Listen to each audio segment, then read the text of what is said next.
Okay guys, so since her natural eyelashes in her outer corners and her inner corners are very tiny and thin, we're going to switch to 3Ds but in thinner extension, 0.07 to 12 and 11 millimeters. So we're gonna go shorter and we're going to go thinner.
Are sweet and pure, but they can never tame a fire like yours. No, it ain't over until she sings.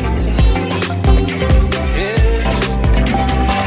Right where you want it, down on my knees. You got me begging, pretty baby, send me free. 'Cause it ain't over until she sings. Come a little closer, let me taste your smile. Until the morning light, ain't no going back the way you look tonight. I see it in your eyes. I just need to get it off my chest. Yeah, more than you know, yeah, more than you know. You should know that, baby, you're the best. Yeah, more than you know, yeah, more than you know. Sometimes it is normal lookup. The bottom eyelashes can sneak out from the eye patches or tape, and you see I attach the extension to the bottom eyelashes. I'm just going to take them off, and it should be painless and very easy to do. So I need 2 tweezers. I'm gonna go cut, and I'm going to catch the tip of the natural eyelash and peel off the extension. That's it. I did not pluck her natural eyelash. I just peeled off the extension. Same thing.